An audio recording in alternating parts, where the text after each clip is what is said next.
By our other co-host, Mr. David Walls of the Family Foundation for Family Foundation Friday. Thanks to those who have been reaching out to encourage us, and we appreciate that, talking about the issues that we're covering and how we're doing. David, thanks for your expertise on that. We appreciate that. And we've got some more today, but before we do that, you're going to have to watch the video to see this, but we're now in the meteorological summer, right? So we've got our light-colored shirts on, and again, have to watch the video to catch that. But I know you're deep in summer already because you got to leave right from here and go to a summer event that most churches have, right? Yeah, VBS. Kids are having a blast. Love VBS. Yeah. And you've already got the patent warning from your wife, don't be late, yes, right? That's right. Kids, that's we all get those, right? And I know you won't be. We're going to get through this, and we thank you, David, for taking the time to do this. Last week, David, we talked a lot about Memorial Day, and in particular, Walmart's response to that. Instead of honoring those who had given their lives, I don't know whether they did that or not, but they took advantage of that time and had sales and all kinds of other promotions that jumped on this whole thing called Pride Month. Yeah. And not only those, but I know the DOE has jumped on that as well, Department of Education. Well, yeah. That, right? Well, we're in, the media kickoff, the promotion in the culture, the propaganda is in full swing as we are, in the month of June, unfortunately, and it's really been, continues to be very problematic to see the way in which a lot of governments, particularly the federal government under the Biden administration, is continuing to push LGBTQ agenda, harmful policies, both through executive order and some of these proposed rules that you know I've talked about, but even the promotion through the Department of Education, the continued weaponization of indoctrination as it relates to the education establishment at the federal level, very concerning. But look, as believers, we just need to remember, and we do our weekly prayer devotional. And we talked about this month, and reminding folks of Proverbs. It says that pride goes before destruction, and a haughty spirit is before the fall.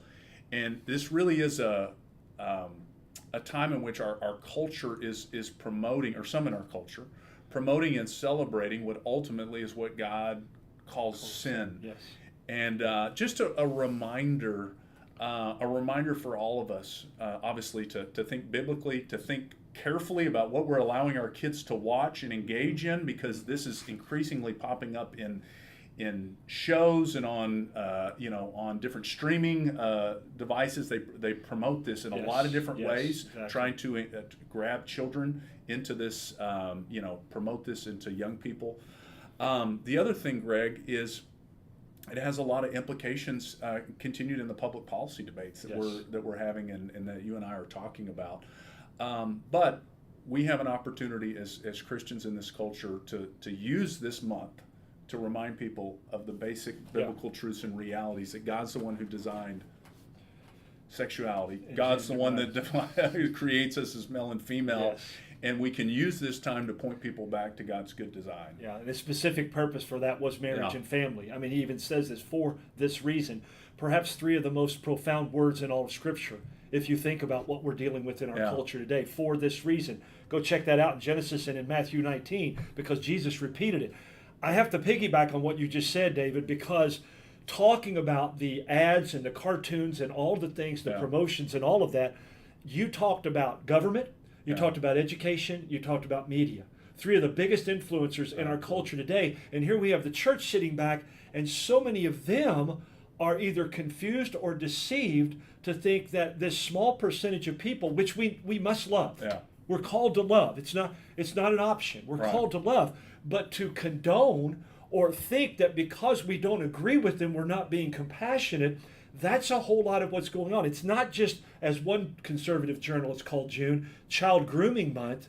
They literally groom everyone, even many Christians, to think, if you don't agree with us, you're not being compassionate. How are you being like Jesus? Yeah. But that's not the truth. Right. That's not the truth. And speaking of that, we have something that's coming up in November that may help with at least one of those. And I think if it helps in this one, it helps in the others as well. Speak to us about Yes on 2. Yeah. So this week, and actually, Greg, I was able to bring my whole family up to the Capitol, which was a lot of fun. But there was a kind of a bill signing, a ceremonial bill signing for the proposed constitutional amendment that'll be on the ballot related to educational choice and Who signed choice. that? So the Secretary of State was the one that signed that bill. We've talked a little bit about this, but a proposed amendment has to pass with a constitutional majority in the legislature. So this certainly did that, and so therefore the governor doesn't really have the ability to sign or veto that bill, and so the Secretary of State. And so it will. There's still. I talked to the Secretary of State just briefly. They still are certifying some of the primary election results, but after that. We know that this will be the second constitutional amendment that will be on the ballot for voters in Kentucky. And that's important. Why? Tell them why they need to know that there's 2 of them and what to do with that. Yeah, well, because if it's similar to the way they've been previously, they'll be at the very end of the ballot, and you want to make sure you make your way all the way to the end of the ballot. And there'll be a lot of confusing ads out there. Oh, for sure. Right? Yeah. And so let's just talk a little bit. I know, Greg, you and I have discussed this a little bit through some of the past programs. But what does this proposed educational choice amendment do?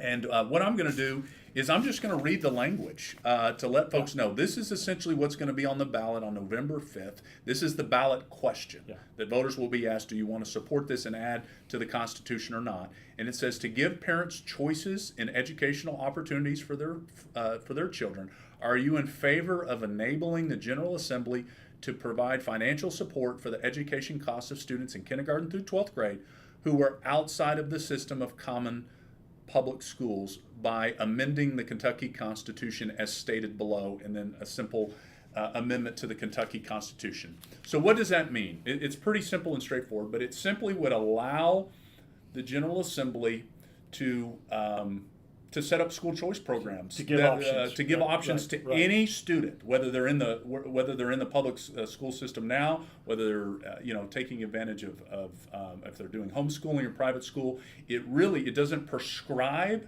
any specific school choice program. There's a lot of different options that are out there that many states are moving forward on full steam ahead. As we've talked about, Kentucky is the only state in our region of the nation that doesn't have some kind of school choice program that's in operation right now, and we're really getting left behind because of that. And we talk about being progressive. This would definitely be a progressive move to give children and parents together the ability to progress in their education, because the results are awesome across the board.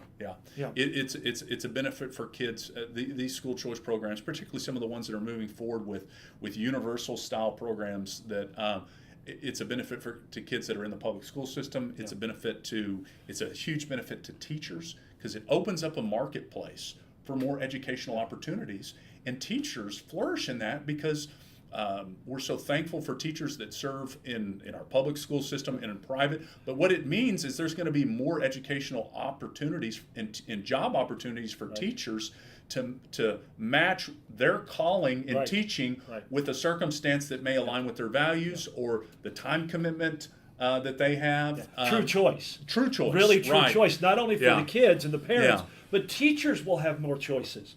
And Kentucky then is supporting and saying, we're not going to streamline this and say you have to be in a public school teaching and making sure that kids do this. By the way, our test results are not that great.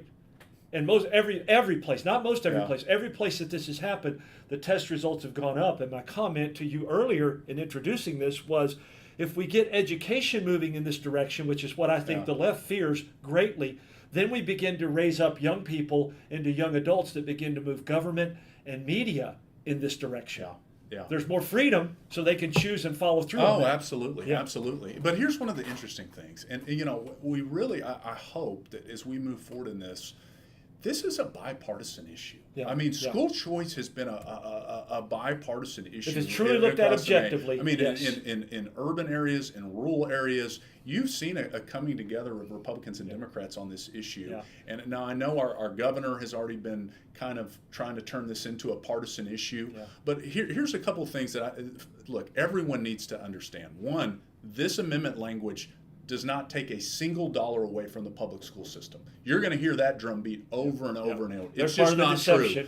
All it will allow is for potentially for more investments from the General Assembly, because it will have less constraints on it in terms of how it wants to design a system to fund education, which we fundamentally believe the more you empower parents and allow resources to follow families, parents are the ones that make the best decisions on behalf of our children. That's not a partisan issue, Greg. Republicans and Democrats both realize parents, the families of Kentuckians know that putting parents in the driver's seat is a win-win. Yes. It's a win for the public school system when that happens. It's a win for every educational opportunity. So we'll have an opportunity as this progresses to share, but there's just some important things. This is about ensuring that parents and students have more choices, that families are valued in terms of making a decision on what's best for their own children. This is not an attack on the public school system. Right. This is something that, as you said, in states that have implemented broad school choice, it benefits the public school system. Yeah. It benefits kids that are in public school. We all recognize that we are always going to have a robust, common public school system here in Kentucky, as they continue to have in other states, that most families are probably going to be the primary option for them. Right. But it will. But we want to see them flourish. We want to see kids, no matter whatever their parents decide is the best educational option for that kid. We want to see them flourish, and so I'm excited about what this would mean here in Kentucky. Well, let me add something to that. Yeah. We also, and if we're being honest with ourselves, conservative or liberal, however you want to play that, we really don't want to then force our views on others. That's what people say we're doing all the time. Yeah. The modern day, let's say the present day education system does that. Yeah. And because it's government driven in public school, it does that. And so don't force our values on us if you don't want to vote for this, because that's what you're doing. Yeah. This gives the option back. It helps and as we've said before, it raises every level. Yeah, and one of the other big ones you should see in the Governor Beshear has already tried to kind of say this is, this is just going to mean that this is just for wealthy kids. It's exactly the opposite. It's exactly the opposite. I mean, the children that have benefited, the students that have benefited the most in states that have this, have been on lower income. They're some of the first that benefit from these kinds of programs. But we want to see ultimately, I'd love to see a universal program where there's choice and opportunity for any student, regardless of their socioeconomic background, regardless of whether they live in Louisville or Lexington or Hazard or Paducah, any part of the state. Yeah. And the parents get the right and the opportunity to choose that and help guide them in that. Yeah. That's a beauty. David, tell them about the Citizen and a little bit more. Show them that if you're on the video. Yeah. So in our latest Citizen, and we plug this, but folks can sign up at KentuckyFamily.org and read. But Martin Cothran, our senior policy advisor, has a great piece on the school choice amendment. We have the ballot language in there. And then I'll just also plug, there's been a website that's been launched, KentuckyStudents.org. KentuckyStudents.org. That's going to be a central point that's going to have a lot of information about the amendment, and folks can visit that website right now. Excellent. KentuckyFamily.org. As always, you can find out more or contact David. LoveandLordship.com. Find out more about our ministry. Thank you for joining us. Thanks for your prayers. Thanks always to the Lord. Make it a great day, and God bless in Christ. Stay tuned at 12:45 for my friend Greg Horn. Hope is here. I'm Greg Williams, and you're listening to The Authority of Love.